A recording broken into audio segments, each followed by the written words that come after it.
저는 이제 어디로 가야 하죠? 포졸들이 대문을 박차고 들이닥치던 날, 온 집안 사람들이 담을 넘어 달아나는 그 아수라장 속에서 현감댁 아가씨 혜원이 울먹였습니다. 비자 수님이 20년을 섬겨온 곡성 현감댁이 하룻밤 사이에 무너져버린 것이었어요. 아가씨, 제가 지켜드릴게요. 저를 믿으세요. 수님은 평생을 모아온 엽전 묶음과 주소가 적힌 쪽지 하나를, 그리고 사모님이 끌려가며 손에 쥐어준 은비녀 하나를 혜원의 손에 꼭 쥐어줬습니다. 자신마저 위험할 수 있는 그 순간에도 아가씨를 살리는 쪽을 택한 것이었어요. 그리고 그날의 선택이 20년 뒤 두 사람의 인생을 송두리째 바꾸어 놓을 줄은 그땐 아무도 몰랐습니다. 쾅쾅쾅, 대문이 부서질 듯 흔들리고 있었습니다. 밖에서 들려오는 건 주먹질이 아니었어요. 발길질이었죠.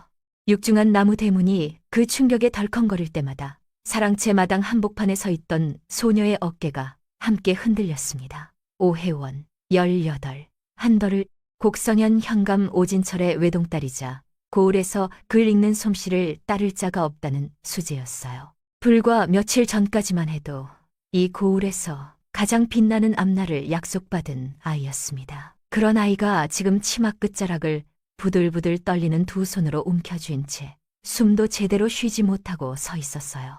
마당은 폐허나 다름없었습니다. 사랑방 문이 뜯겨나가 있었고 대청마루 위에는 관아에서 붙여놓은 봉인 딱지가 하나씩 나붙어 있었어요. 그 딱지가 낙인처럼 찍힐 때마다 혜원의 세계에서 하나씩 무언가가 지워져 나갔습니다. 이 아침 혜원은 늘 그랬듯 안치에서 책을 읽으려던 참이었어요. 그런데 포졸들이 줄지어 대문을 밀치고 들어왔습니다. 아버지 오진철 현감이 그 사이에 끼어 고개를 숙인 채 대문을 나섰어요. 양쪽 팔을 잡힌 아버지의 등이 작아 보인 건 처음이었습니다. 평생 누구 앞에서도 고개를 숙이는 법이 없던 아버지가 딸의 눈을 마주치지 못한 채 고개를 돌렸어요. 어머니 한씨 부인도 곧이어 끌려나갔습니다. 창백해진 얼굴로 혜원을 한번 돌아봤지만 입술만 달싹였을 뿐 아무 말도 하지 못했어요. 끌려나가기 직전 어머니가 뒤를 따르던 비자 수님의 손에 무언가를 쥐어줬습니다. 그리고 눈으로만 말했어요. 아가씨한테 전해줘요. 어서. 그 입술이 혜원에게 무슨 말을 하려 했던 건지 혜원은 끝내 알아듣지 못했습니다. 부모님이 나가고 집안을 가득 메우던 사람들이 하나둘 사라졌어요.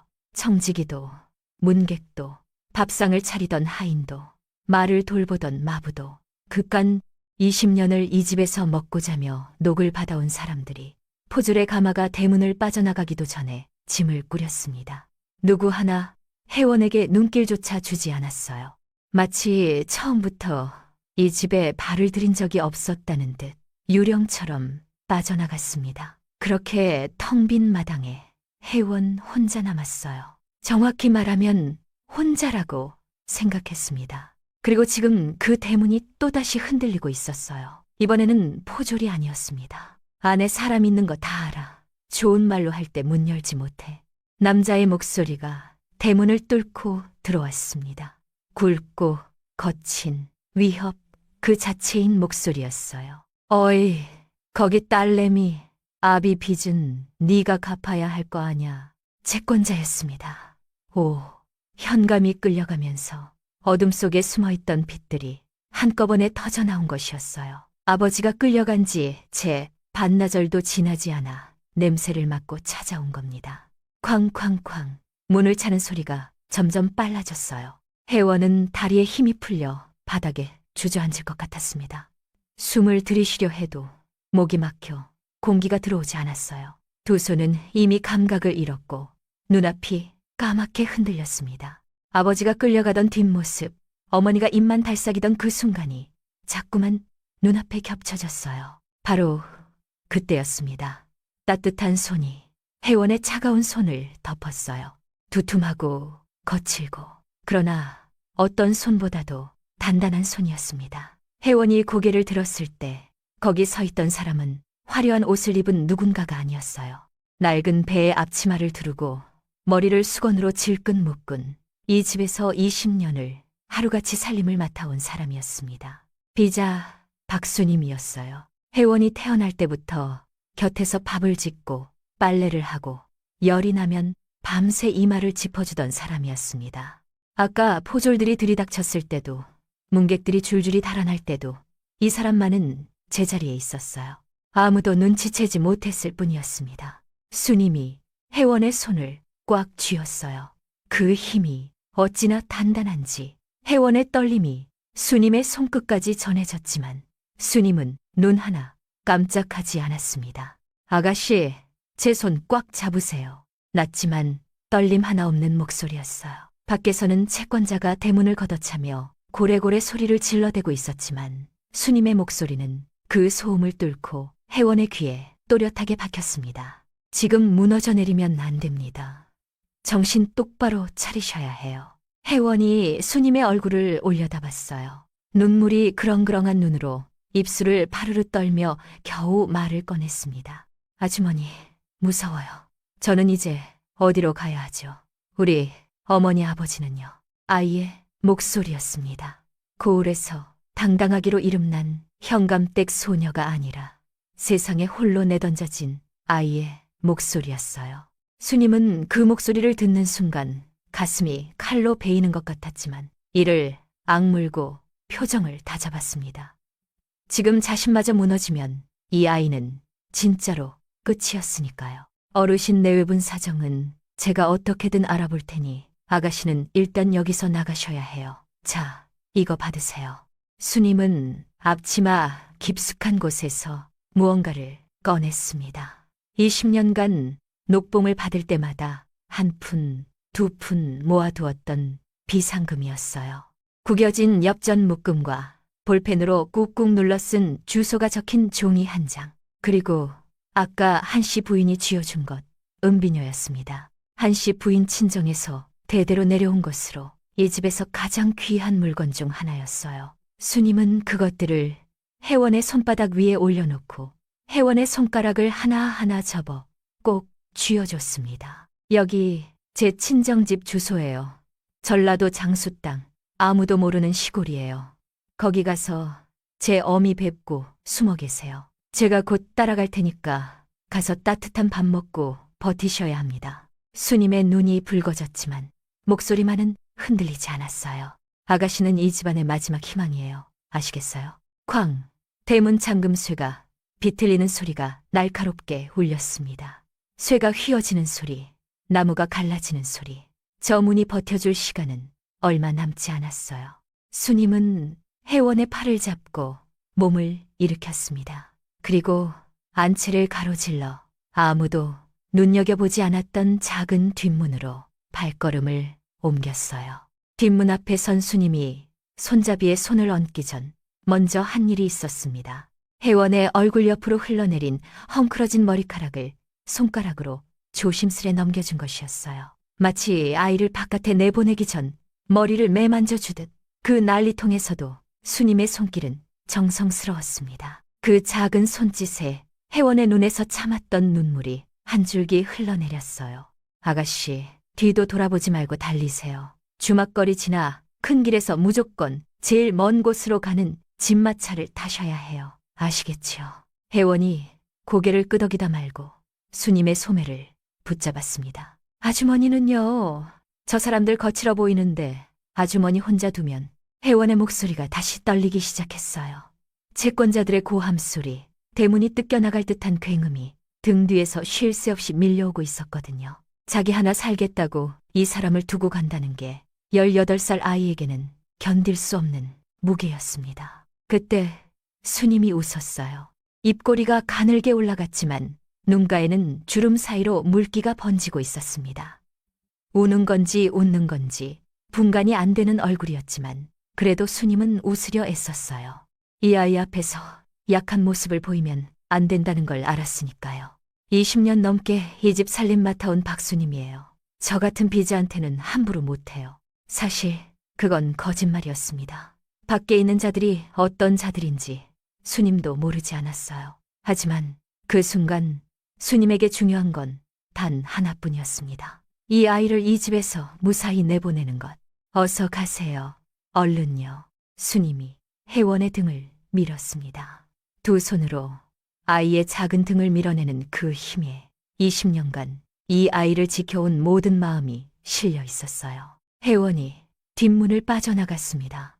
뒤돌아보지 말라고 했지만 혜원은 한 번 뒤를 돌아봤어요. 문틈 사이로 보인 수님의 얼굴은 아까와는 달리 더 이상 웃고 있지 않았습니다. 수님이 뒷문을 닫았어요. 빗장을 걸고 자물쇠까지 채웠습니다. 그리고 귀를 문에 바짝 대고 혜원의 발소리를 들었어요. 작고 급한 발소리가 타닥 타닥 멀어져 갔습니다. 점점 작아지다가 마침내 아무것도 들리지 않게 됐어요. 그제야 수님은 문에 기대어 가슴을 쓸어내렸습니다. 두 다리가 후들후들 떨리고 있었어요. 아까 혜원 앞에서는 꿋꿋했지만 사실 수님도 무서웠습니다. 하지만 무서움보다 더 큰 것이 있었어요. 저 아이가 무사히 이 집을 빠져나갔다는 안도.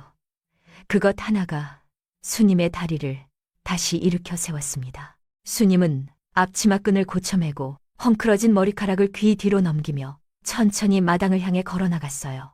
등은 곧게 펴고 턱은 살짝 치켜들었습니다. 마지막까지 그 자리를 지키려는 것처럼요. 마당을 향하는 수님의 발소리가 텅 빈 안채에 울려 퍼졌습니다. 그 발소리는 느리지도 빠르지도 않았어요. 다만 단단했습니다. 대문 너머에서 나무가 찢어지는 소리가 점점 가까워지고 있었고 수님은 마당 한가운데 멈춰서서 그 소리를 정면으로 마주했습니다. 혜원을 보낸 뒷문을 등 뒤에 두고 쾅! 마침내 대문이 떨어져 나갔습니다. 육중한 나무 대문이 마당 바닥 위에 쓰러지면서 집 전체가 울렸어요. 먼지가 뿌옇게 피어올랐고 그 먼지 사이로 사내들의 실루엣이 하나, 둘, 셋 마당 안으로 밀고 들어왔습니다. 채권자들이었어요. 셋 다 체격이 컸습니다. 앞장선 사내는 거친 삼배 도포를 걸치고 있었고 뒤를 따르는 둘은 손에 몽둥이를 들고 있었어요. 그들은 대문 잔해를 아무렇지 않게 넘어서더니 신발을 신은 채로 대청마루에 발을 들였습니다. 봉인 딱지가 붙은 장독대를 발로 밀치고 마루 위의 그릇들을 바닥에 쓸어 떨어뜨리며 집안을 둘러봤어요. 앞장선 사내가 마당 한가운데에서 발을 멈추었습니다. 그리고 마당 한복판에 미동도 없이 서 있는 수님을 발견했어요. 사내의 눈이 가늘어졌습니다. 위아래로 수님을 훑어보는 시선에는 비웃음이 묻어 있었어요. 낡은 배 앞치마를 두른 중년 비자 하나. 사내에게 수님은 아무런 위협도 되지 않는 존재였겠죠. 뭐야, 이 안악은. 사내가 턱짓을 하며 다가왔습니다. 집신굽이 마당 돌바닥에 부딪히는 소리가 또각또각 울렸어요. 수님과의 거리가 좁혀질수록 사내의 목소리는 더 굵어졌습니다. 딸내미 어디 숨겼어? 오혜원이 어디 있냐고. 그 이름이 마당을 가득 채웠어요. 오혜원. 방금 전에 뒷문으로 빠져나간 아이의 이름. 수님의 심장이 쿵 내려앉았지만 얼굴에는 아무런 변화도 내비치지 않았습니다. 대신 등을 조금 더 뒤로 젖혀 혜원이 빠져나간 뒷문 쪽을 자연스럽게 가렸어요. 그리고 사내들을 똑바로 응시했습니다. 차가운 눈이었어요. 두려움이 아니라 오히려 사내들을 깔아보는 듯한 서슬이 그 눈에 서려 있었죠. 사내가 수님의 태도에 기분이 상했는지 마루 위에 놓인 도자기 항아리를 발로 걷어찼습니다. 항아리가 바닥에 떨어지며 산산조각 났어요. 사모님이 아끼던 것이었죠. 수님의 눈꺼풀이 한 번 떨렸지만 그뿐이었습니다. 앞장선 사내가 수님 바로 앞까지 다가왔어요. 코끝이 닿을 만큼 가까운 거리에서 얼굴을 들이밀더니 입꼬리를 비틀며 말했습니다. 당신 여기서 평생 일했다며. 그럼 어디로 갔는지 모를 리가 없잖아. 좋게 말할 때 불어. 당신이 숨겨봤자 그 아이 인생 안 바뀌어. 어디로 보냈어? 사내의 침이 수님의 뺨에 튀었어요. 수님은 침을 닦지도 않았습니다. 고개를 살짝 들어 사내의 눈을 정면으로 마주한 채 목소리 하나 떨지 않고 입을 열었어요. 부모 잡혀가는 꼴 보고 겁에 질려 도망간 아이를 제가 무슨 수로 찾겠습니까? 담담한 목소리였습니다. 마치 남의 이야기를 하듯 감정을 걷어낸 목소리였어요.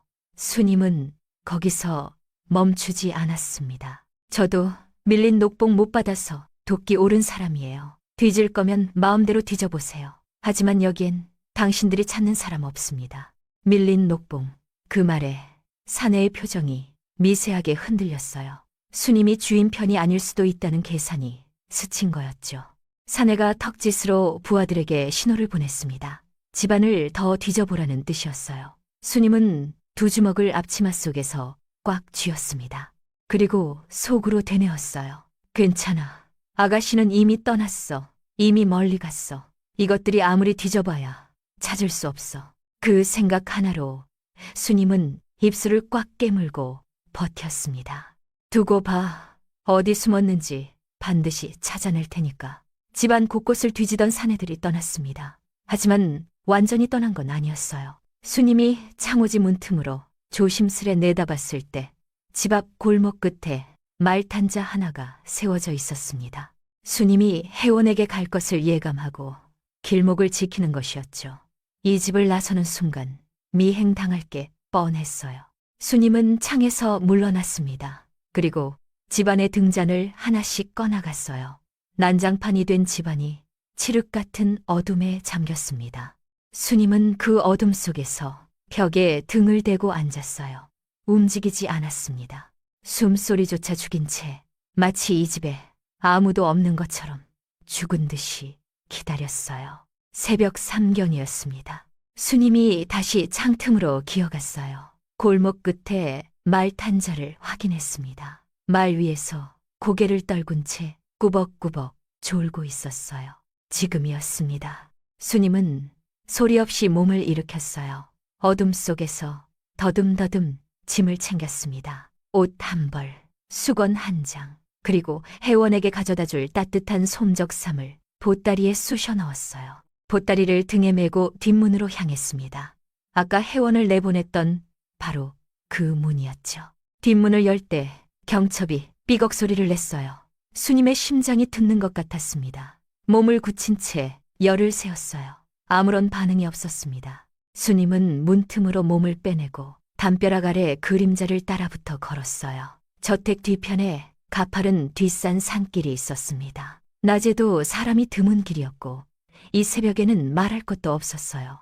산길은 가팔랐습니다. 보따리를 맨 등이 땀으로 젖었고 무릎은 오르막을 오를 때마다 칼로 찌르는 것 같았어요. 50이 넘은 몸이었습니다. 하루 종일 서서 일하고 쪼그려 앉아 마루를 닦고 무거운 빨래 대야를 들어올리며 혹사시킨 몸이었어요. 그 몸으로 한밤중에 산길을 타고 있었습니다. 주막거리가 서는 작은 장터에 도착했을 때는 이미 동이 트기 직전이었어요. 수님은 그곳에서 시골 방면으로 가는 집마차를 얻어 탔습니다.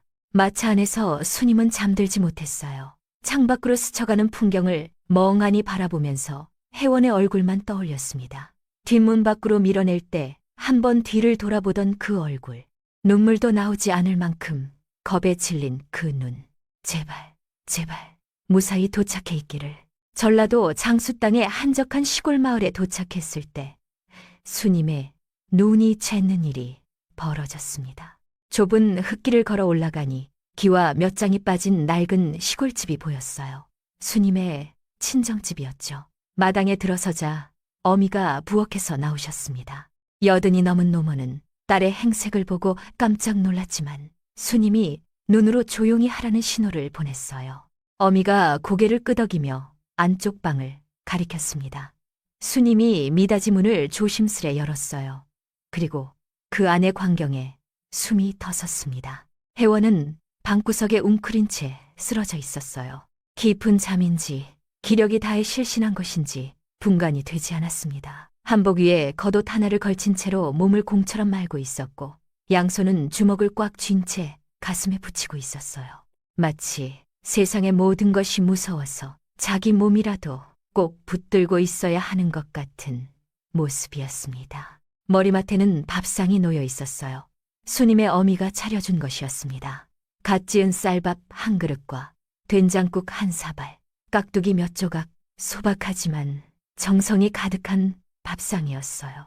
하지만 밥그릇은 숟가락 한 번 닿지 않은 듯 정갈한 그대로였고 된장국은 이미 차갑게 식어 표면의 기름이 하얗게 엉겨 있었습니다. 해원은 한 숟가락도 뜨지 못한 것이었어요. 수님의 코끝이 시큰해졌습니다. 18살 아이가 하루아침에 부모를 잃고 집을 잃고 태어나서 처음으로 홀로 낯선 길을 걸어 이 시골까지 와서 낯선 방에 웅크리고 있었던 겁니다. 밥을 먹을 수 있는 상태가 아니었겠죠. 스님이 혜원 곁에 무릎을 꿇고 앉았어요. 조심스레 손을 뻗어 혜원의 어깨를 짚었습니다. 그 어깨가 얼마나 작고 얼마나 차가운지 스님의 손끝에 혜원의 체온이 전해졌는데 살아있는 사람의 것이라고 믿기 어려울 만큼 싸늘했어요. 아가씨, 저 왔어요. 스님의 목소리가 젖어 있었습니다. 참으려 했지만 울음이 목 안에서 부풀어 올라 목소리가 갈라졌어요. 아줌마 왔습니다. 혜원이 움직였어요. 아주 천천히 마치 물속에서 몸을 끌어올리듯 느리게 눈을 떴습니다. 초점이 없는 눈이었어요. 그 눈이 몇 번인가 깜빡이더니 서서히 스님의 얼굴에 초점이 맞춰졌습니다. 스님의 얼굴을 확인한 순간 혜원의 표정이 무너졌어요. 목소리조차 나오지 않을 만큼 기력이 다른 아이가 그저 눈물만 흘리고 있었습니다. 혜원의 손이 올라왔어요. 부들부들 떨리는 손이 스님의 치마 끝을 잡았습니다. 놓치면 다시는 잡을 수 없을 것처럼 혜원은 그 치맛자락을 꽉 쥐었어요. 아주머니, 진짜 오신 거 맞죠? 갈라진 목소리였습니다. 수십 시간을 울고 물 한 모금 마시지 못한 목소리였어요. 저 이제 밥이 안 넘어가요. 목에 뭐가 걸린 것처럼 안 넘어가요. 혜원의 말을 듣는 스님의 얼굴이 일그러졌습니다.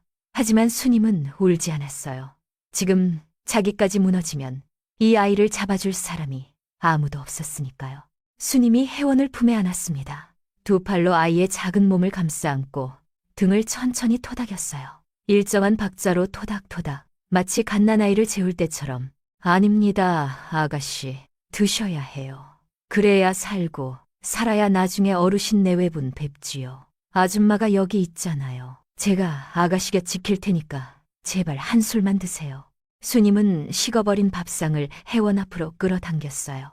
차가워진 된장국 4발, 식어서 굳어진 밥, 보기만 해도 목이 막힐 것 같은 밥상이었지만 스님은 숟가락을 집어 혜원의 손에 쥐어줬습니다. 혜원의 손가락을 하나하나 접어서 숟가락을 놓치지 않도록 꼭 감싸줬어요. 혜원이 떨리는 손으로 숟가락을 밥그릇에 가져갔습니다. 밥 한 술을 뜨는데 한참이 걸렸어요. 숟가락이 입 앞에서 멈칫거렸고 혜원의 눈에서 다시 눈물이 뚝 떨어져 밥 위에 떨어졌습니다. 눈물이 섞인 밥을 입에 넣고 혜원은 오래오래 씹었어요. 삼키지 못하고 씹기만 했습니다. 목이 막혀서 삼키려 해도 넘어가지 않는 거였죠.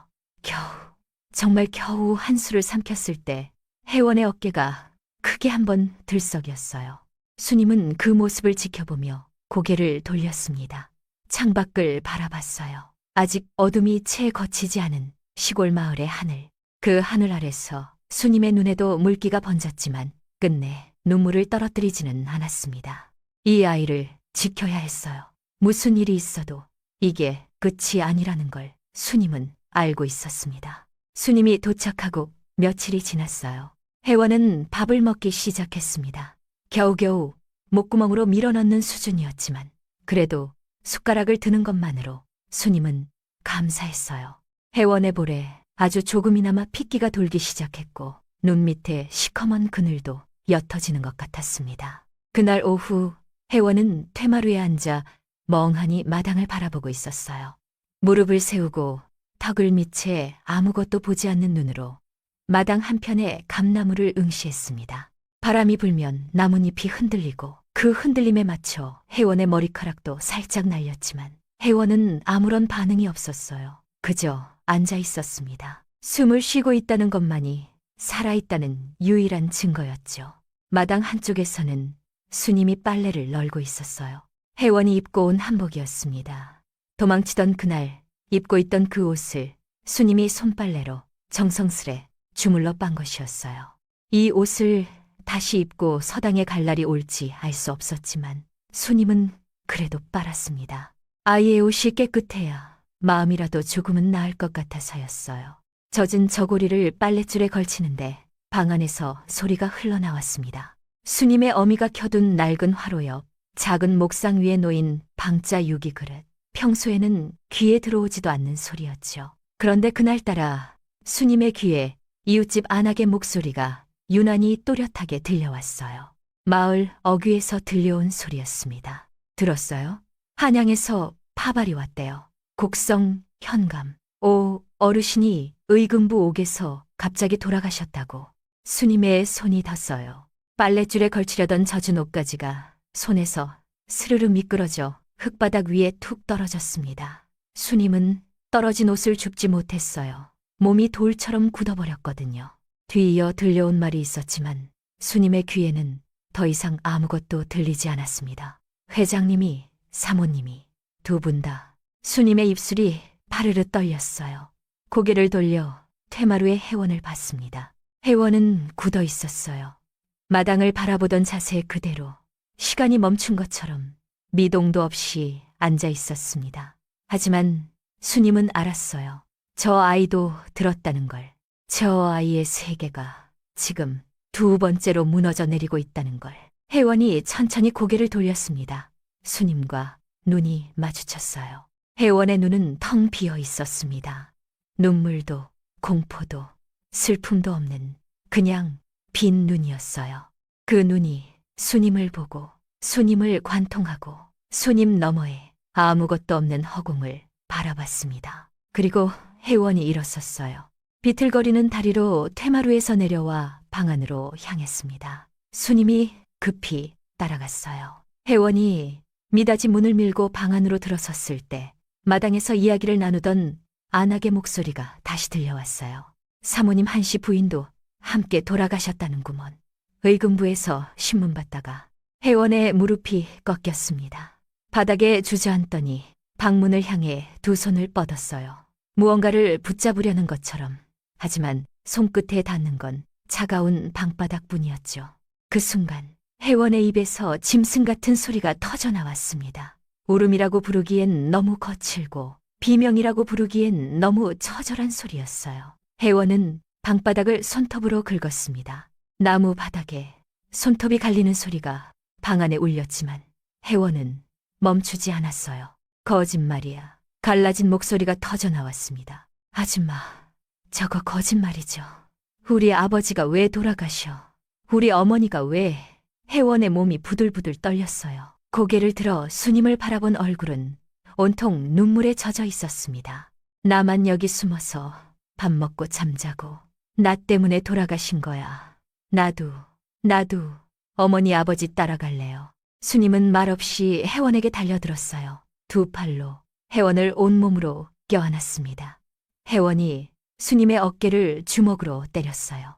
놓으라고 소리치며 몸부림쳤습니다. 하지만 스님은 놓지 않았어요.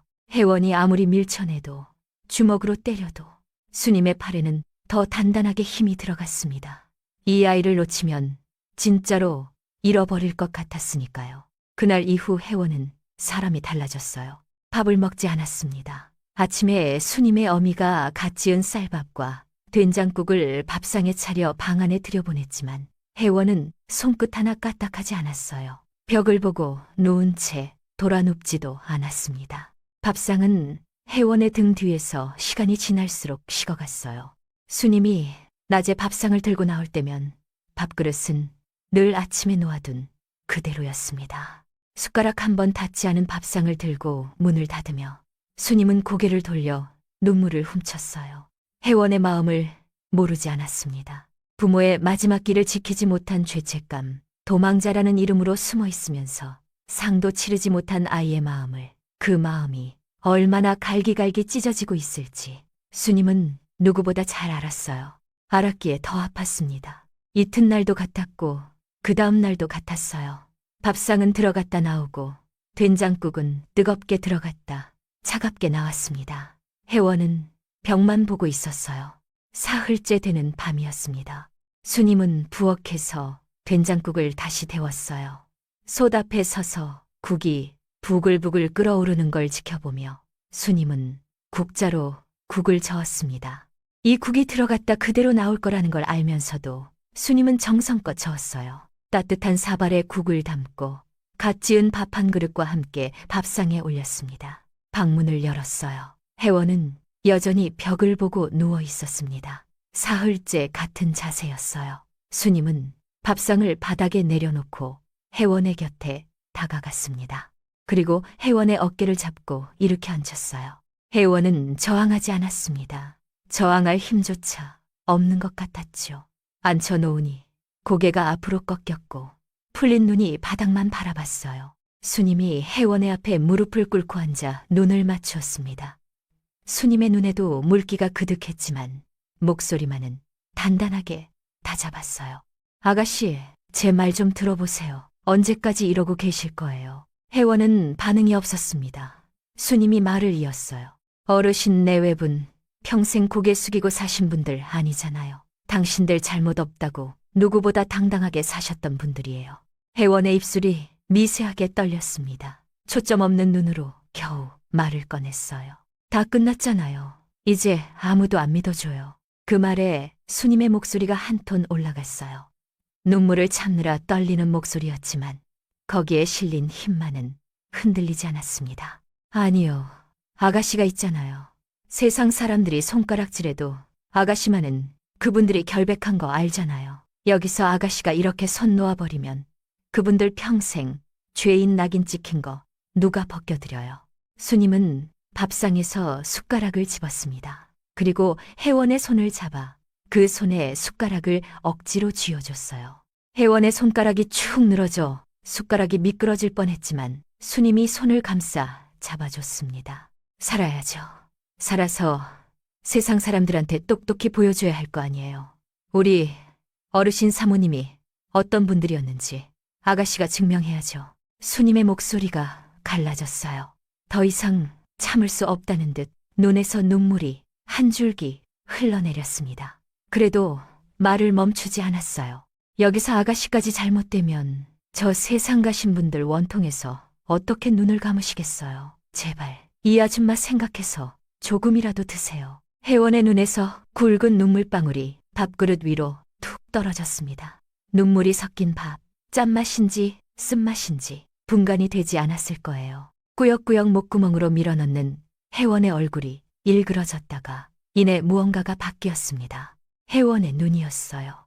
눈물 사이로 그 텅 비어있던 눈에 무언가가 차오르기 시작했습니다. 슬픔도 공포도 아닌 것이었어요. 처음 보는 빛이었습니다. 이를 악물고 밥을 씹는 혜원의 눈에 서린 건 도끼 같은 것이었어요. 살겠다는, 살아서 무언가를 해내겠다는 어둡고 뜨거운 불꽃 같은 것이었습니다. 수님은 그 눈을 보았어요. 그리고 더 이상 참지 못하고 얼굴을 두 손으로 감싸며 오열했습니다. 소리를 내어 울었어요.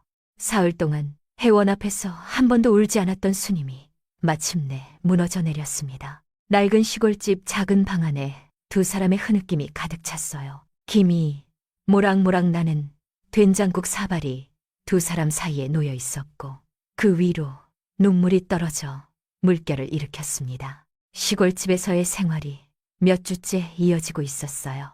혜원의 얼굴에 핏기가 돌아왔습니다. 하지만 혜원의 마음속에는 밥을 먹는 것만으로는 채울 수 없는 빈자리가 있었어요. 매일 아침이면 마을 어귀로 서당에 가는 아이들이 지나가는 소리가 들려왔습니다.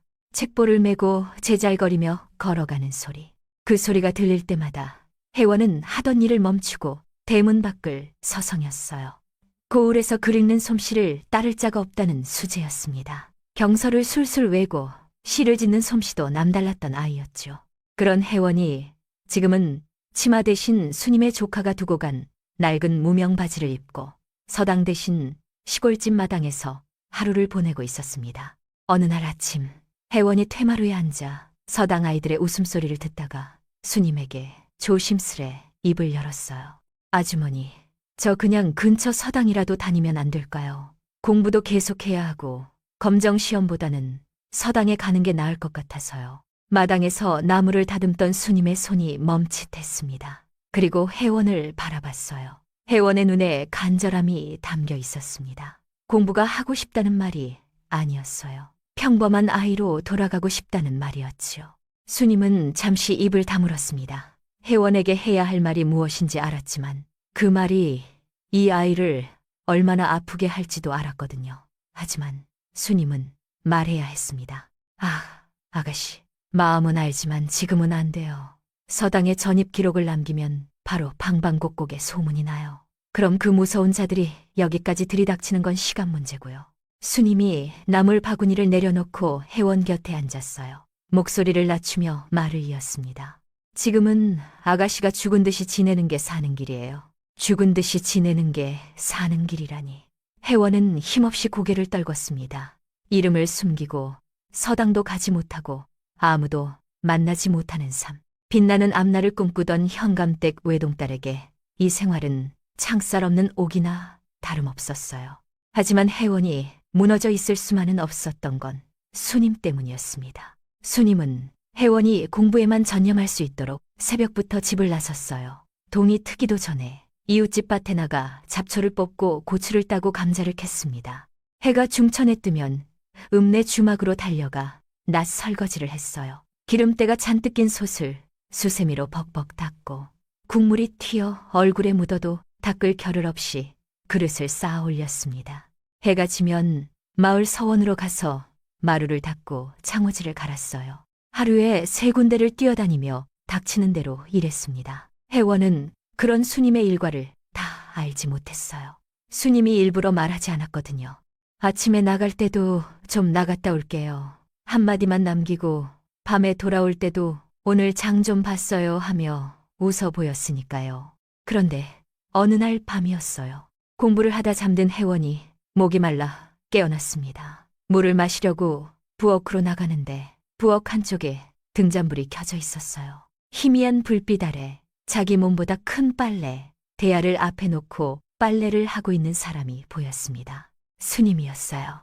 쪼그려 앉아 빨래를 비벼 빨고 있는 스님의 모습, 퉁퉁 부어오른 손마디가 보였습니다. 하루 종일 서서 일하고 쪼그려 앉아 일하고 뛰어다니며 일한 흔적이 스님의 몸 곳곳에 새겨져 있었어요. 혜원은 부엌 문 앞에서 발을 뗄 수 없었습니다. 나 때문에 나 하나 살리겠다고 아주머니가 저렇게 망가지고 계셔. 내가 지금 울고 있을 때가 아니야. 혜원은 소리 없이 방으로 돌아왔어요. 그리고 책상 앞에 다시 앉았습니다. 그 밤 혜원은 날이 살 때까지 붓을 놓지 않았어요. 하지만 공부를 하려면 책이 필요했습니다. 의서를 배우려면 한의서가 있어야 했고 혼자 공부하려면 선생도 필요했어요. 그 모든 것에는 돈이 필요했죠. 스님이 하루 종일 일해서 버는 돈은 끼니를 해결하기에도 빠듯했습니다. 스님은 아무 말 없이 자신의 왼손에 끼고 있던 은반지를 빼냈어요. 젊은 시절 유일하게 자기 자신을 위해 산 물건이었습니다. 읍내의 금은방에 가서 은반지를 내밀었을 때 주인이 건넨 돈은 고작 몇 전이었어요. 스님은 그 돈을 소중히 접어 주머니에 넣고 빈 손가락을 한번 내려다봤습니다. 손가락에 반지 자국이 하얀 띠처럼 남아 있었지만 스님은 주머니 속 돈을 쥐며 발걸음을 돌렸어요. 며칠 뒤 장날에 읍내를 다녀온 스님이 보자기를 들고 방문을 열었습니다. 보자기 안에서 꺼낸 건 혜원이 그토록 갖고 싶어 하던 의서 한 권이었어요. 장터에서 구한 오래된 동의보감이었습니다. 아가씨, 돈 걱정은 마시고 공부만 하세요. 제가 몸은 좀 고되어도 아가씨 책장 넘기는 소리 들으면 밥 안 먹어도 배가 불러요. 스님이 혜원의 머리를 한번 쓸어 넘기며 말을 이었습니다. 아가씨 부모님께 제 스스로 약속했거든요. 아가씨만은 반드시 훌륭하게 키워내겠다고요. 그날부터 혜원의 눈빛이 달라졌습니다. 낡은 등잔 불빛 아래에서 밤이 새도록 책을 넘겼어요. 손가락에 굳은 살이 잡히고 눈이 충혈될 때까지 의서를 놓지 않았습니다. 채권자들에 대한 공포도, 부모님을 잃은 슬픔도, 이 시골집의 답답함도, 그 모든 감정이 이제는 하나의 도끼로 변해 혜원을 밤새 책상 앞에 붙들어 놓았어요. 반드시 성공해서 아주머니의 눈물을 닦아주겠다는 그 하나의 다짐이었습니다. 어느 날 밤이었어요. 스님이 평소보다 늦게 돌아왔습니다. 현관에 들어서는 스님의 걸음이 이상했어요. 한쪽 다리를 끌며 절뚝거렸습니다. 마을 서원 계단에서 미끄러졌는지 밭일을 하다 다쳤는지 수님은 아무 말도 하지 않았지만 얼굴에 피로가 두껍게 내려앉아 있었어요. 혜원이 공부를 멈추고 달려나갔습니다. 수님의 짐을 받아들고 부엌으로 뛰어가 따뜻한 물을 받아왔어요. 그리고 수님 앞에 대야를 놓고 무릎을 꿇었습니다. 수님의 신발을 벗기려는 거였어요. 수님이 깜짝 놀라 손을 내저었습니다. 어머 아가씨, 이게 무슨... 제가 할게요. 어서 들어가 공부하세요. 혜원이 수님의 손을 꽉 잡았어요. 수님의 거친 손이었습니다. 손등에 피부가 갈라져 있었고 손톱 밑에는 흙이 끼어 있었어요. 혜원은 그 손을 내려다보며 입을 열었습니다. 아주머니, 저 이제 아가씨 아니에요. 그냥 혜원이에요. 수님이 말없이 혜원을 바라봤어요. 아주머니가 저 살리겠다고 손발 다 트도록 일하시는데 제가 어떻게 모른 척해요. 혜원의 눈에 물기가 차올랐지만 이번에는 울지 않았습니다. 대신 수님의 눈을 똑바로 바라보며 말했어요. 저요, 진짜 독하게 공부할 거예요. 그래서 나중에 성공해서 아주머니 평생 편하게 모실 거예요. 그러니까 제발 아프지 마세요. 수님의 눈에서 눈물이 터져 나왔습니다. 참으려 했지만 혜원의 그 한마디가 수님이 쌓아올린 벽을 한순간에 무너뜨린 거였어요. 수님이 혜원을 품에 안았습니다. 좁고 낡은 방 안에서 등잔에 희미한 불빛이 두 사람의 그림자를 벽 위에 길게 드리웠어요. 그 그림자가 하나로 겹쳐졌습니다. 그렇게 1년이 넘는 시간이 흘렀어요. 혜원은 독했습니다. 잠을 줄이고 밥 먹는 시간을 줄이고 하루의 모든 시간을 책상 앞에 쏟아부었어요. 수님의 어미 박노파에게 약초를 배웠고 읍내에서 의원 심부름을 하며 진맥을 익혔습니다. 절박함이 더해지니 이전보다 더 날카로워졌죠. 수님이 새벽에 일하러 나가면 혜원은 이미 책상 앞에 앉아 있었고 수님이 밤늦게 돌아오면 혜원은 아직도 책상 앞에 앉아 있었습니다. 그리고 어느 날 읍내 장터에서 소문이 돌기 시작했어요. 장수 땅 골짜기에 솜씨 좋은 새 의원이 있다고. 젊은 여인인데 진맥 솜씨가 보통이 아니라고. 가난한 이들에게는 약값도 받지 않는다고. 소문은 고을을 넘어 인근 현까지 퍼졌습니다. 오혜원이었어요. 그 무렵 수님에게 시련이 찾아왔어요. 유판서 쪽에서 흘러나온 듯한 자들이 장수 땅까지 찾아온 것이었습니다. 혜원이 오현감 딸이라는 소문을 쫓아온 것이었죠. 혜원이 이 마을에 있다는 것을 눈치챈 것은 분명했어요. 그날 밤 수님은 혜원을 불러 앉혔습니다. 아가씨, 여기서 더 멀리 가셔야 해요. 혜원의 눈이 흔들렸어요. 아주머니는요? 저는 여기 남아야 해요. 아가씨가 어디로 가는지 내가 알면 저들이 저를 다잡아 캐낼 수도 있어요. 모르는 게 낫습니다. 두 사람 사이에 침묵이 내려앉았어요. 아가씨, 들으세요. 수님이 혜원의 손을 잡았습니다. 아가씨가 살아야 어르신 내외분 누명도 벗겨드릴 수 있어요. 아가씨가 살아야 이 집안이 살아요. 저는 나중에 찾아올게요. 반드시. 혜원이 울지 않으려고 아랫입술을 깨물었습니다. 눈이 빨개졌어요. 약속이죠. 반드시 찾아오시는 거죠. 수님이 고개를 끄덕였습니다. 혜원의 손을 꽉 쥐었어요. 그날 새벽 혜원이 떠나기 전날 밤이었습니다. 혜원은 조용히 짐을 꾸렸어요.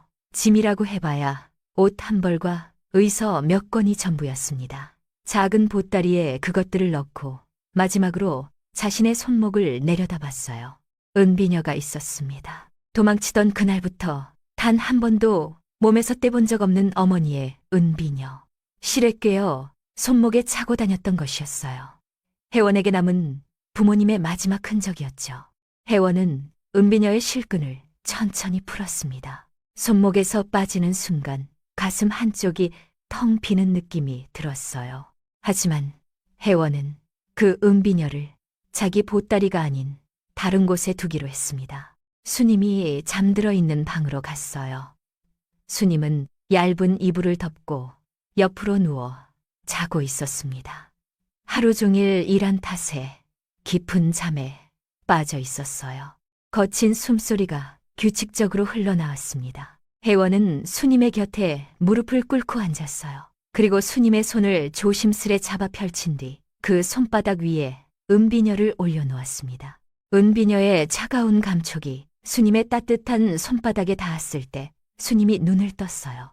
참결에 무슨 일인가 싶어 눈을 비비다가 자기 손 위에 놓인 은비녀와 그 앞에 무릎을 꿇고 있는 혜원을 보고 벌떡 몸을 일으켰습니다. 아니, 아가씨, 이걸 왜 저한테? 이건 아가씨가 갖고 계셔야죠. 어머님 생각날 때마다 보셔야지. 혜원이 고개를 저었어요.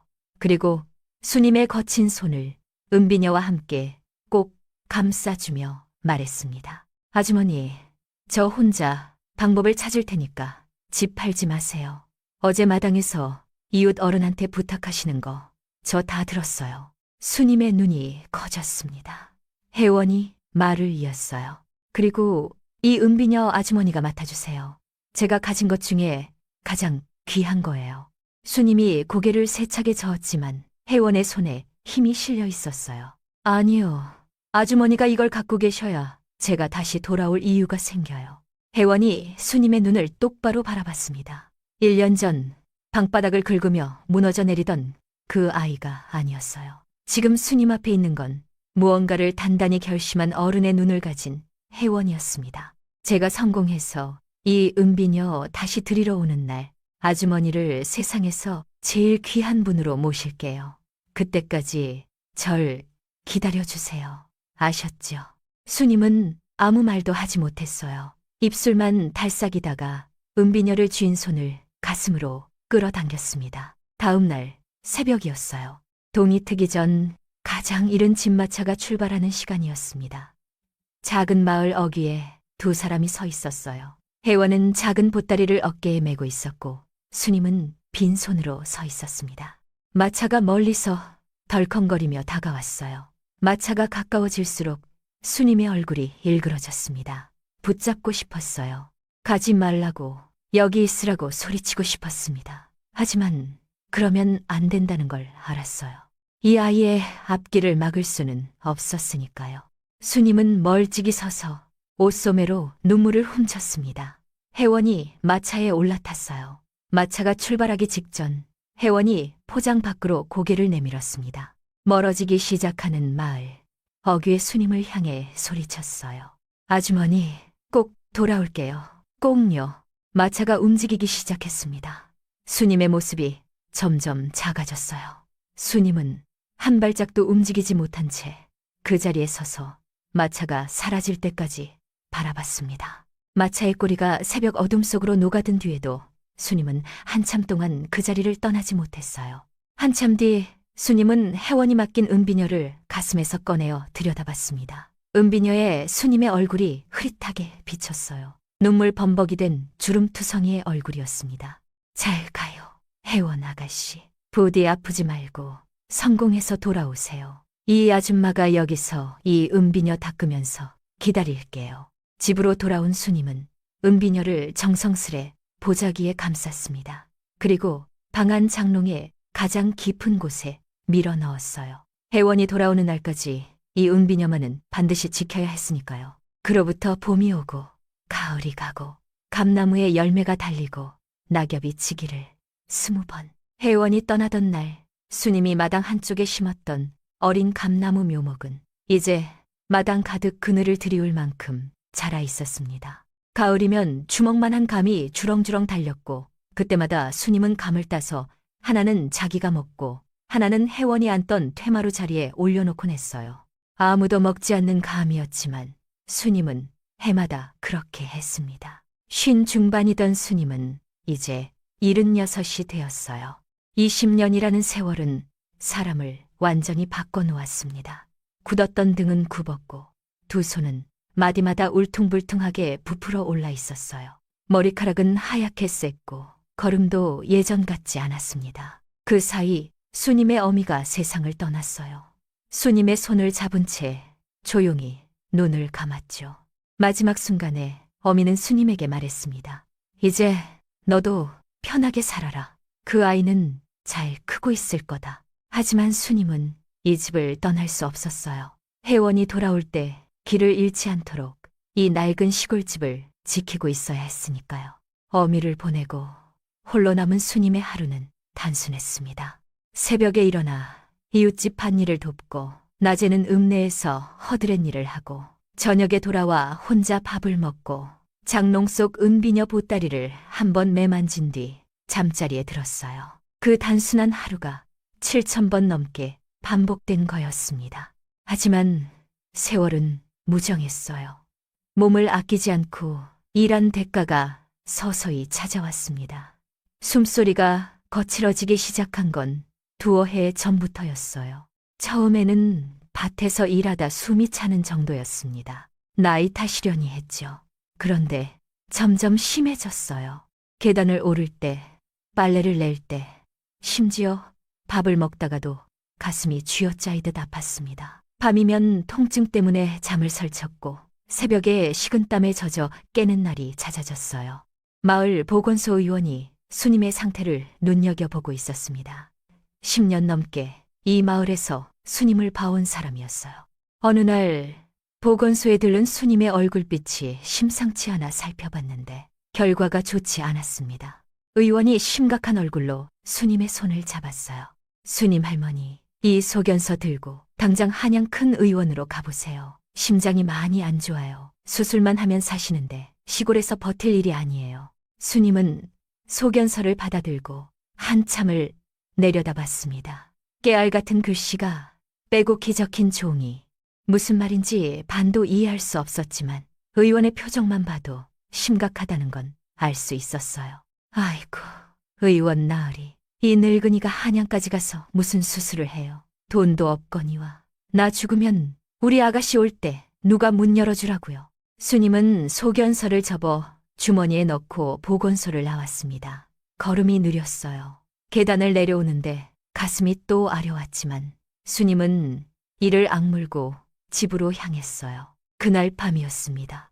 수님이 잠자리에 누웠는데 갑자기 가슴이 터질 듯이 아팠어요. 숨을 들이쉬려 해도 공기가 들어오지 않았습니다. 몸을 뒤척이다가 입에서 뜨거운 것이 치밀어 올랐어요. 이불에 피가 묻었습니다. 수님은 어둠 속에서 이불 위의 피자국을 손으로 더듬으며 공포에 질렸어요. 숨이 턱 밑까지 차올랐습니다. 천장을 바라보며 수님은 생각했어요. 이렇게 죽는 건가? 이 시골집 방바닥에서 혼자 죽는 건가? 아가씨 얼굴도 못 보고 어르신 묘소에 술 한 잔도 못 올렸는데 이대로는 못 죽어. 나는 살아야 해. 수님은 힘겹게 몸을 일으켰습니다. 벽을 짚고 장롱 앞으로 기어가듯 다가갔어요. 떨리는 손으로 장롱 문을 열었습니다. 가장 깊은 곳, 20년 동안 단 한 번도 꺼내본 적 없는 보따리가 거기 있었어요. 혜원이 맡기고 간 은비녀가 들어있는 보따리였습니다. 수님은 보따리를 꺼내 무릎 위에 올렸어요. 보자기를 푸는 손이 떨렸습니다. 은비녀가 나타났어요. 20년 전 그대로였습니다. 먼지 하나 없이 깨끗했어요. 수님이 해마다 명절 때면 꺼내어 닦아놨거든요. 은비녀의 수님의 얼굴이 흐릿하게 비쳤습니다. 20년 전과는 비교할 수 없을 만큼 늙고 초라한 얼굴이었죠. 이거라도 팔면 치료를 받을 수 있지 않을까. 그 생각이 스쳤어요. 약속보다 목숨이 앞서는 순간이었습니다. 다음 날 수님은 낡은 보따리를 품에 안고 읍내로 향했어요. 읍내에서 가장 큰 음방이었습니다. 문을 밀고 들어가니 좁은 가게 안에 폐물들이 진열장 가득 놓여 있었어요. 카운터 뒤에 돋보기를 쓴 주인이 앉아 있었습니다. 수님이 보따리를 카운터 위에 올렸어요. 보자기를 풀자 은비녀가 드러났습니다. 주인이 무심히 비녀를 집어들었어요.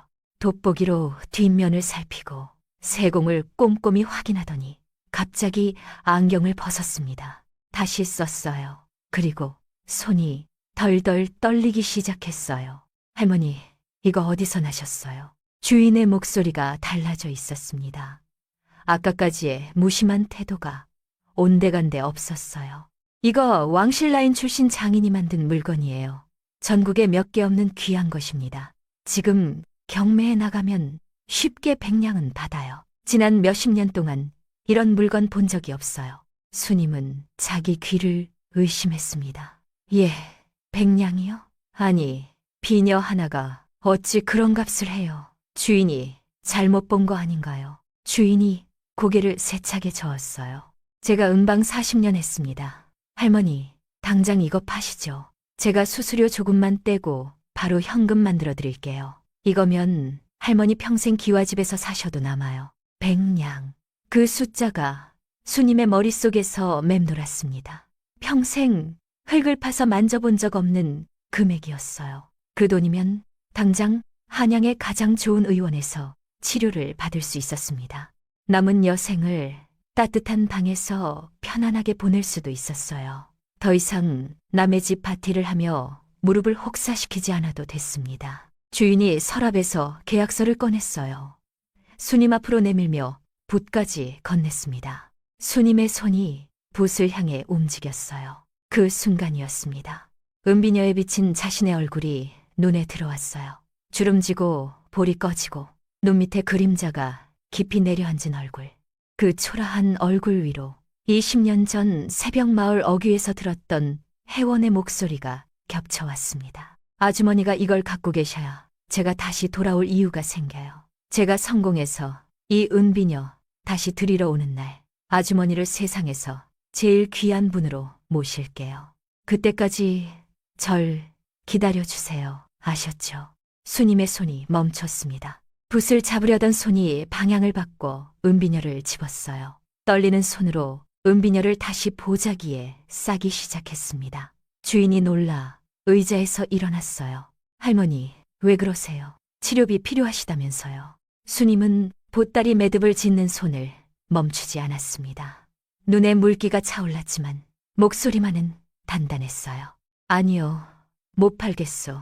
내가 살고 싶어서 여기까지 오긴 했는데 이걸 팔아서 내 목숨 연명하면 나중에 우리 아가씨가 돌아왔을 때 내가 무슨 낯으로 그 애를 보겠소. 수님이 보따리를 가슴에 꼭 안았습니다. 내 목숨 귀한 건 알아도 그 애가 나한테 맡긴 마음은 그것보다 더 무거운 법인데 주인이 무슨 말인가 더 하려 했지만 수님은 이미 가게 문을 밀고 나서고 있었어요. 읍내 거리에 오후의 햇살이 비치고 있었습니다.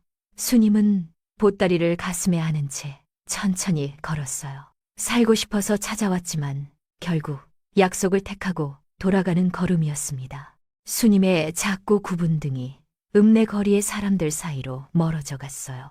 음방을 다녀온 뒤 수님의 몸은 눈에 띄게 나빠졌습니다. 마당을 쓸다가 빗자루를 놓고 주저앉는 일이 잦아졌어요. 숨이 차서 한 발짝도 떼지 못하고 담벼락에 기대어 가슴을 움켜쥐는 시간이 길어졌습니다. 그 모습을 발견한 건 마을 보건소 의원이었어요. 수님이 마당에서 쓰러져 있는 걸 보고 달려왔습니다. 수님의 손이 차갑고 입술에 핏기가 없고 숨소리가 쇳소리처럼 거칠었어요. 의원은 더 이상 지켜볼 수 없었습니다. 할머니, 이러다 정말 큰일 나요. 이건 시골약으로 될 게 아니에요. 제가 아는 의원이 있는 한양 큰 의원에 연락해뒀으니까 당장 가세요. 여기 소견서 절대 잃어버리지 마시고요. 돈은 나중에 생각하고 일단 살고 봐야 할 거 아닙니까? 의원이 수님의 짐을 싸줬어요. 옷 한 벌, 수건, 소견서. 수님은 거기에 하나를 더 챙겼습니다. 장롱 깊숙이 넣어뒀던 낡은 보따리. 은비녀가 든 보따리였어요. 왜 가져가는지 자기도 설명할 수 없었습니다. 그냥 이상하게 오늘따라 이 은비녀가 눈에 밟혀서 손에서 놓을 수가 없었어요. 20년 만에 처음으로 마을을 떠나는 길이었습니다. 한양행 마차가 먼지를 날리며 출발했어요. 수님은 창가 자리에 앉아 보따리를 가슴에 꼭 안았습니다. 창밖으로 마당의 감나무가 멀어지고 있었어요. 가지마다 잎이 무성한 그 나무를 보며 수님이 조용히 중얼거렸습니다. 아줌마가 이 집 비우면 안 되는데 금방 다녀올게요, 아가씨. 마차는 시골길을 빠져나와 한양으로 향하는 큰 길에 올라탔습니다. 수님은 창밖을 보며 잠들지 못했어요. 20년 전 혜원이도 이 길로 떠났겠지. 마차보다 더 빠른 길로, 더 먼 곳으로 갔겠지. 그때 그 아이는 얼마나 무서웠을까. 수님의 손이 보따리를 더 꽉 쥐었습니다. 한양에 도착했을 때 수님은 압도당했어요. 의원은 거대했습니다. 기와 지붕이 겹겹이 올라선 건물이 하늘 높이 솟아 있었고, 안으로 들어서자 끝이 보이지 않는 복도가 사방으로 뻗어 있었어요. 사람들이 빠른 걸음으로 오가고 어디선가 약 다리는 냄새가 진하게 풍겨왔습니다. 수님은 그 한가운데 서서 어찌할 바를 몰랐어요. 촌스러운 무명 치마에 집신을 신고 낡은 꽃무늬 보따리를 가슴에 안은 76의 노파. 주변을 지나는 사람들 사이에서 수님은 다른 세상에서 온 사람처럼 이질적이었습니다. 복도 안내판을 올려다봤지만 글씨가 너무 작아 읽을 수 없었어요. 수님이 지나가는 의원 심부름꾼의 소매를 잡았습니다. 저기 전라도에서 온 박수님이라고 하는데 여기 어디로 가야 하나요? 심부름꾼이 소견서를 확인하더니 심장 담당 의원 방향을 알려줬어요. 수님은 고개를 끄덕였지만 알려준 길이 머릿속에서 이미 뒤섞이고 있었습니다. 복도를 걸으며 두세 번을 더 물어서 겨우 대기방에 도착했어요. 대기방에는 사람이 많았습니다. 수님은 구석자리에 앉아 보따리를 무릎 위에 올렸어요. 주변의 환자들과 보호자들 사이에서 웅성거리는 소리가 들려왔습니다. 오늘 한양에서 제일 유명한 의녀 선생 진료하는 날이지. 미국에서도 못 고치는 심장이 없다는 분이래. 수님 옆에 앉은 중년 안하기 보호자에게 말했어요. 맞아요. 그 양반이 죽어가는 사람도 살려낸다며 이번에 한양으로 돌아오셨다더라고. 수님은 그 대화를 멍하니 들었습니다. 남의 나라 이야기 같았어요. 자기랑은 상관없는 대단한 사람들의 이야기. 수님은 그저 보건소 의원이 연결해준 의원을 만나 소견서를 내밀면 되는 거였으니까요. 대기방 벽에 걸린 방벙에 글씨들이 쓰여 있었습니다. 그런데 마침 복도 쪽 문이 열리면서 하얀 의원복을 입은 여인의 뒷모습이 한번 스쳐 지나갔어요. 어깨의 각도, 걸음걸이, 머리카락이 흔들리는 방식, 어딘가 익숙했습니다. 수님의 심장이 빠르게 뛰기 시작했어요. 설마 아니겠지. 세상에 이름이 같은 사람이 어디 한둘인가. 오혜원이라는 이름이 그렇게 드문 것도 아닌데. 수님은 스스로를 달래며 무릎 위 보따리를 매만졌어요. 보자기 사이로 은비녀의 단단한 감촉이 손끝에 전해졌습니다. 시간이 흘렀어요. 1명, 2명. 환자들이 이름이 불려 진료실로 들어가고 대기방은 조금씩 한산해졌습니다. 수님은 계속 기다렸어요. 보따리를 안은 채 소견서를 주머니에서 꺼냈다, 넣었다 하며 불안한 마음을 달랬죠. 마침내 심부름꾼이 수님의 이름을 불렀습니다. 박수님 할머니, 1번 진료실로 들어오세요. 수님은 자리에서 일어났어요. 다리가 떨렸습니다. 심장 때문인지 긴장 때문인지 알 수 없었어요. 진료실 앞까지 걸어가 문 앞에 섰습니다. 하얀 문에 1번이라는 번호가 붙어 있었어요. 수님은 숨을 한 번 고르고 문을 열었습니다. 소독약 냄새가 코를 찔렀어요. 환한 조명 아래 깔끔하게 정돈된 진료실이었습니다. 책상 위에 진료 문서들이 있었고 의자에는 하얀 의원복을 입은 여인이 등을 돌린 채 문서를 보고 있었어요. 수님은 쭈뼛거리며 방 안으로 들어갔습니다. 여인의 뒷모습을 보면서 조심스레 소견서를 책상 끝에 내려놓았어요. 전라도 장수에서 온 박수님입니다. 보건소 의원이 여기 오면 산다고 해서. 여인이 고개를 끄덕이며 문서를 넘겼습니다. 그리고 천천히 의자를 돌려 앉았어요. 수님의 눈에 가장 먼저 들어온 건 여인의 가슴에 달린 명패였습니다. 하얀 의원복 위에 단정하게 꽂힌 작은 명패. 거기에 적힌 글자가 수님의 눈에 한자 한자 박혔어요. 심장수석 의녀 오혜원. 수님의 눈이 명패에서 여인의 얼굴로 올라갔습니다. 안경 너머로 보이는 눈매, 날카롭지만 어딘가 깊은 슬픔이 가라앉아 있는 눈이었어요. 인매, 이마의 선, 턱의 각도. 오래전 뒷문 밖으로 밀어낸 18살 소녀의 얼굴이 그 위에 겹쳐졌습니다. 세월이 바꿔놓은 것은 많았지만 바꿔놓지 못한 것도 있었어요. 그 눈, 20년 전 치마 끝을 쥐고 울던 그 아이의 눈이었습니다. 수님의 팔에서 힘이 빠졌어요. 가슴에 안고 있던 보따리가 바닥에 툭 떨어졌습니다. 보자기가 풀리며 은비녀가 반쯤 드러났지만 수님은 주울 수 없었어요. 온몸이 굳어버렸거든요. 여인도 움직이지 못했습니다. 문서에서 환자의 이름을 확인하려 시선을 내리다가 거기 적힌 세 글자를 본 순간 그대로 멈춰버렸어요. 박수님, 76세, 전라도 장수군. 진료실 안에 정적이 내려앉았습니다. 아무 소리도 들리지 않았어요. 두 사람 사이에 20년의 세월이 말이 되지 못한 수만 가지 감정이 소리 없이 흐르고 있었습니다. 여인의 손에 들린 문서가 떨리고 있었어요. 한 글자 한 글자가 여인의 눈에 박혔습니다. 20년 동안 잠들기 전마다 떠올렸던 이름과 주소가 문서 위에 찍혀 있었어요. 여인의 눈동자가 지진이라도 난 듯 흔들렸습니다. 심장이 멈추는 것 같았어요. 천천히 고개를 들었습니다. 진료실 의자에 앉아있는 노파가 보였어요. 아까 바닥에 떨어뜨린 낡은 보자기를 허겁지겁 주워 무릎 위에 올리고 놀란 눈으로 자신을 바라보고 있었습니다.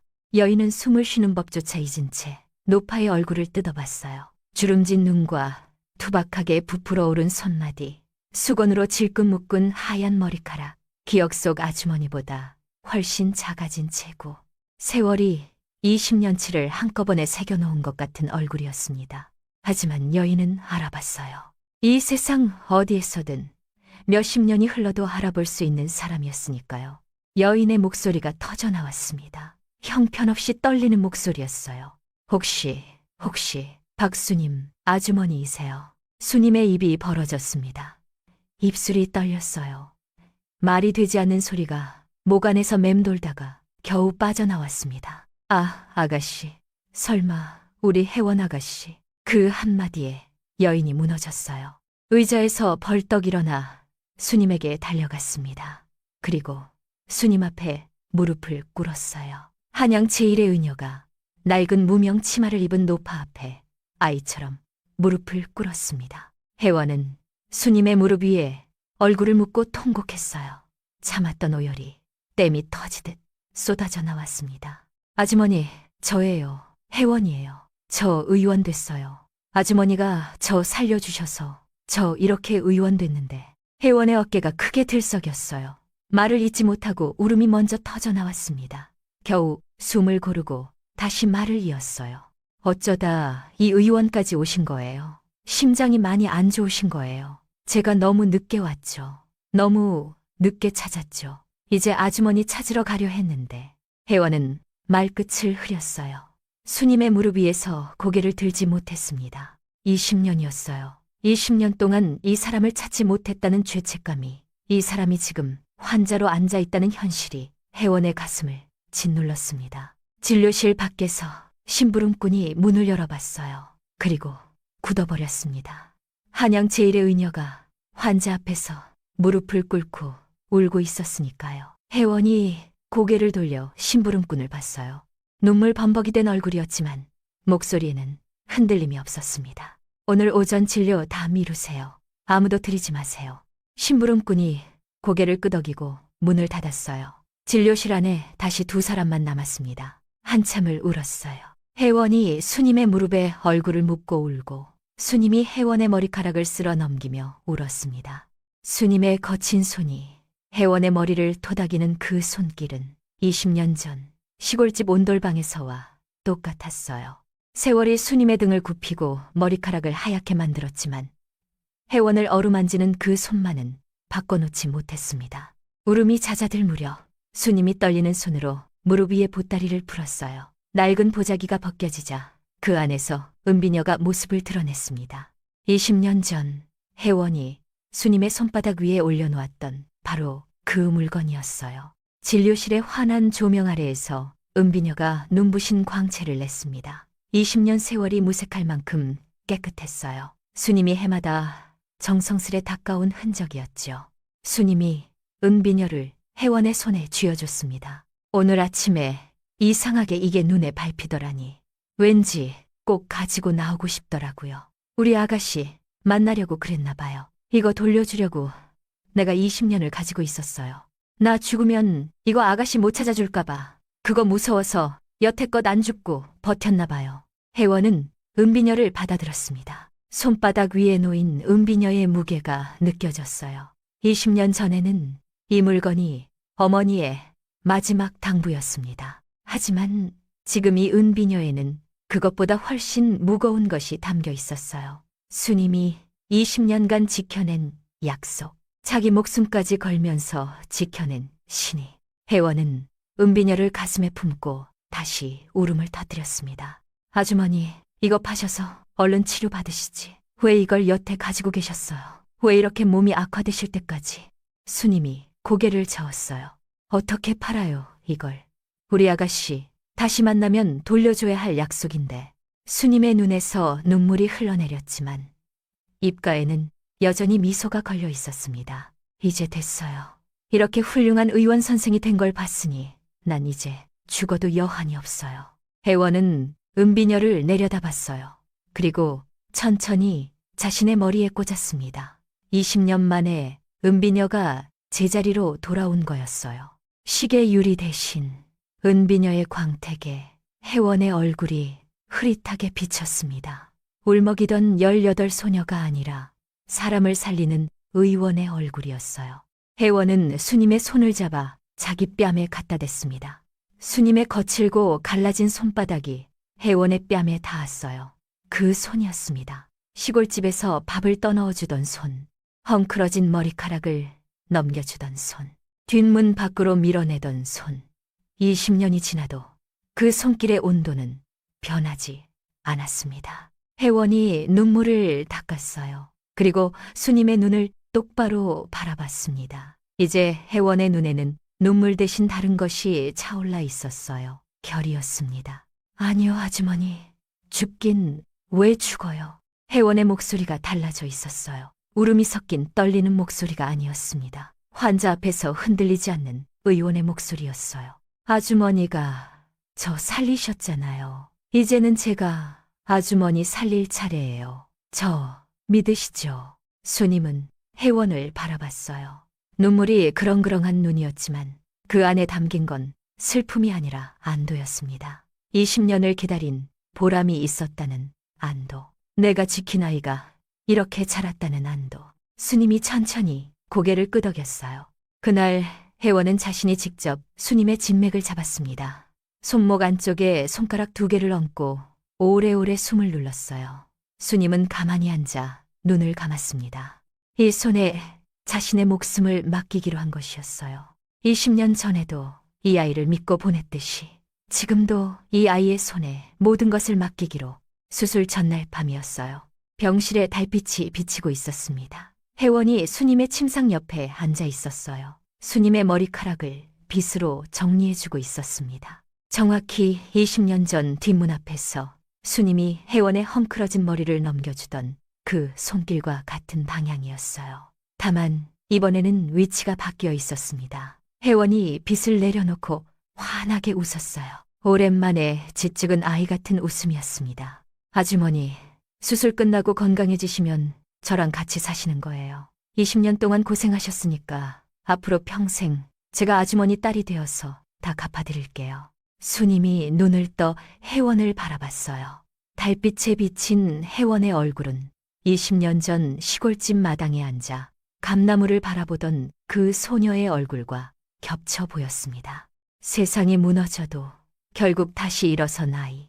그 아이가 지금 자기 곁에 앉아 있었어요. 스님이 혜원의 손을 잡았습니다.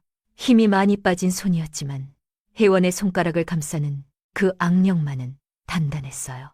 병실 창밖으로 달빛이 비치고 그 빛 아래서 2 사람의 그림자가 나란히 놓여 있었습니다. 20년의 기다림과 한이 천천히 녹아내리는 밤이었어요.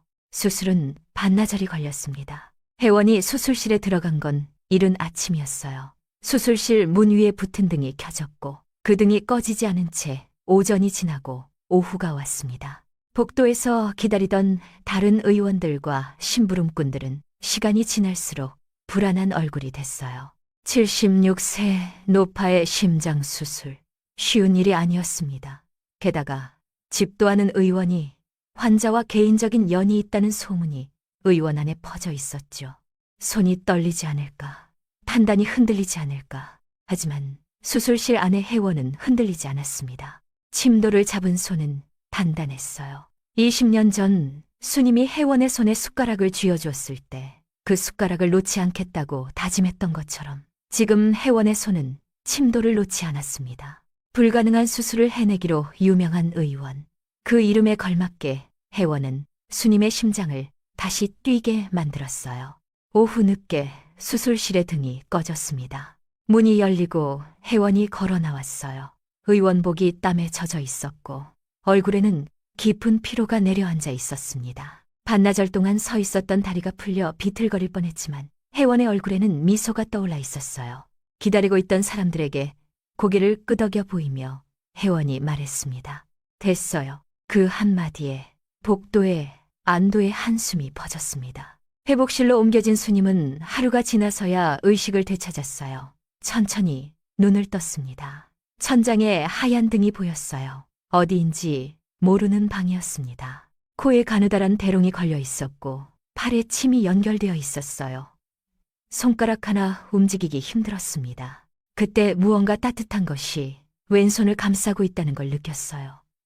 고개를 돌렸습니다. 혜원이었어요. 침상 옆 걸상에 앉아 수님의 손을 두 손으로 꼭 잡은 채 잠들어 있었습니다. 고개가 침상 난간에 기대어 있었고 얼굴에는 피로가 짙게 내려앉아 있었어요. 밤을 지새운 게 분명했습니다. 수술을 마치고도 곁을 떠나지 않은 거였죠. 수님이 희미한 목소리로 말했어요. 아가씨, 저 산 건가요? 혜원이 눈을 떴습니다. 수님의 눈이 떠져 있는 것을 확인하자 혜원의 얼굴이 일그러졌어요. 울음인지 웃음인지 모를 표정이었습니다. 혜원이 수님의 손을 들어 자기 뺨에 갖다 댔어요. 네, 아주머니. 수술 아주 잘 됐어요. 이제 아주머니 심장 새 것처럼 튼튼해요.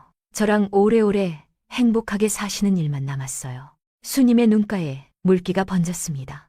입술이 달싹였어요. 고맙다는 말을 하려는 것 같았지만 목소리가 나오지 않았어요. 대신 수님의 손에 미세하게 힘이 들어갔습니다. 혜원의 손을 쥐는 힘. 그것이 수님이 할 수 있는 전부였지만 혜원에게는 그것으로 충분했어요. 회복은 순조로웠습니다. 혜원이 직접 모든 과정을 살폈어요. 수님의 약 먹는 시간, 끼니 메뉴, 걷기 운동 하나하나를 챙겼습니다. 심부름꾼들이 하겠다고 해도 혜원은 고집을 부렸어요. 수님의 맥을 직접 잡고 상처 부위를 직접 확인했습니다. 퇴원하는 날이 왔어요. 혜원은 수님에게 새 옷을 사다 입혀줬습니다. 낡은 배치마와 해진 집신 대신 따뜻한 비단 저고리와 부드러운 겉옷, 편한 가죽신을 신겨줬어요. 수님은 거울 앞에서 자기 모습을 보며 쑥스러워했습니다. 이런 옷 처음 입어본다며 옷 매무새를 한참 고쳐 잡았어요. 의원을 나선 혜원이 수님을 가마에 태운 뒤 한양이 아닌 다른 곳으로 향했습니다. 수님이 창밖을 보며 물었어요. 어디 가는 거냐고. 혜원은 대답 대신 미소만 지었습니다. 가마가 멈춘 곳은 한적한 산기쏛이었어요. 잘 정돈된 묘역이 보였습니다. 혜원이 수님의 팔을 잡고 조심스레 걸어 올라갔어요. 묘역 중간쯤에 나란히 놓인 두 개의 묘비 앞에서 혜원이 발을 멈추었습니다. 아버지 오진철, 그리고 그 옆에 어머니 한씨 부인의 이름, 부모님의 묘소였어요. 20년 전에는 장례식에도 가지 못했습니다.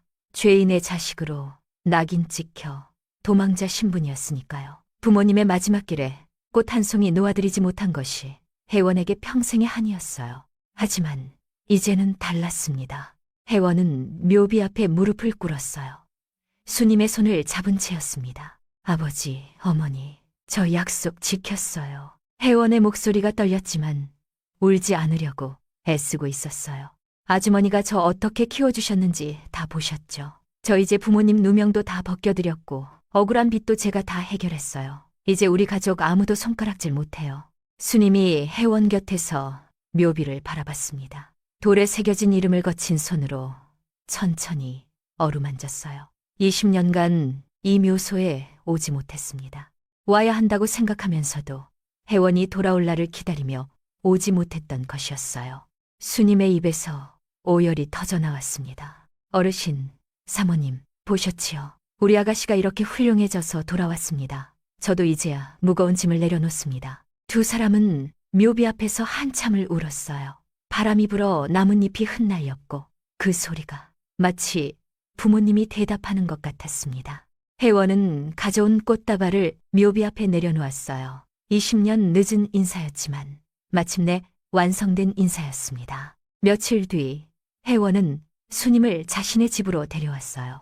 넓고 아늑한 저택이었습니다. 화려한 현감댁과는 분위기가 달랐어요. 화려하지 않았지만 따뜻했습니다. 혜원이 수님을 데리고 간 곳은 2층 끝에 있는 방이었어요. 문을 열자 햇살이 가득 쏟아지는 넓은 방이 나타났습니다. 창문이 남쪽을 향해 있어 하루 종일 빛이 들어오는 방이었어요. 침상 위에는 새로 지은 이불이 정갈하게 펼쳐져 있었고 선반에는 꽃이 꽂혀 있었습니다. 혜원이 수님의 앞에 무릎을 굽히고 앉았어요. 그리고 머리에 꽂힌 은비녀를 손으로 짚으며 말했습니다. 아주머니, 은방에서 100냥을 준다고 했을 때 안 파셨다고 하셨잖아요. 그때 마음 안 흔들리셨어요. 그 돈이면 아주머니 치료도 받고 평생 호강하셨을 텐데. 수님이 고개를 저었어요. 주름진 얼굴에 미소가 번졌습니다. 100냥이 아니라 1000냥을 준대도 안 바꿨을 거예요. 이건 돈이 아니라 우리 아가씨 약속이고 내 심장이었으니까. 혜원의 눈에 물기가 차올랐어요. 수님의 두 손을 꽉 잡았습니다. 거칠고 갈라지고 마디가 부풀어 오른 손. 20년간 혜원 대신 흙을 파고 그릇을 닦고 빨래를 비벼빤 손이었습니다. 아주머니는 이제 저희 집 비자가 아니에요. 혜원이 숨을 한번 들이쉬고 말했습니다. 제 하나뿐인 어머니예요. 어머니, 고마워요. 살아있어줘서. 어머니. 그 한마디에 수님의 얼굴이 무너졌어요. 입술을 꽉 깨물었지만 소용없었습니다. 참았던 울음이 터져나왔어요. 수님이 혜원을 끌어안았습니다. 가느다란 팔이었지만 힘이 있었어요. 놓치지 않겠다는 듯 꽉 안았습니다. 혜원도 수님을 안았어요. 두 사람은 햇살이 가득한 방 안에서 한참을 그렇게 안고 있었습니다. 그날 오후 혜원은 수님과 함께 저택의 마당을 거닐었어요. 마당 한쪽에 어린 감나무가 하나 서 있었습니다. 혜원이 심어놓은 것이었어요. 수님이 그 나무를 보고 웃었습니다. 혜원도 웃었어요. 아무 말도 하지 않았지만 두 사람 다 같은 생각을 하고 있었습니다. 장수 땅 친정마당의 감나무였죠. 마당 한쪽 벤치에 나란히 앉았어요. 혜원이 과일을 깎아 수님의 손에 쥐어줬습니다. 수님이 과일을 한 입 베어 물고는 고개를 기울이더니 혜원의 어깨에 기댔어요. 따뜻한 오후의 햇살이 두 사람 위에 내려앉았습니다. 수님의 눈이 천천히 감겼어요.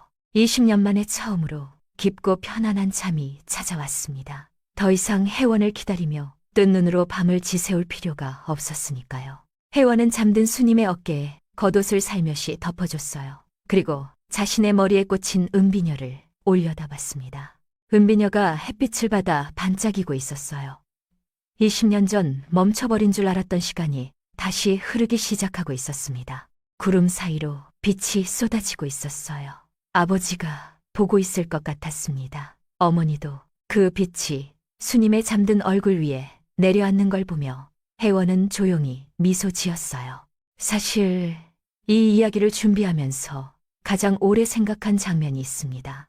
수님이 100냥짜리 은비녀를 품에 안고 돌아서는 그 뒷모습이었어요. 목숨이 달린 상황에서도 약속을 지킨 사람, 그리고 그 약속을 기억하고 끝내 돌아온 사람. 이 두 사람의 이야기가 저는 오래도록 잊히지 않을 것 같아요. 꼭 거창한 게 아니어도 괜찮습니다. 오늘 하루 내 곁에서 묵묵히 버텨준 사람에게 고맙다는 말 한마디. 그게 누군가에게는 20년을 버틸 힘이 될 수도 있으니까요.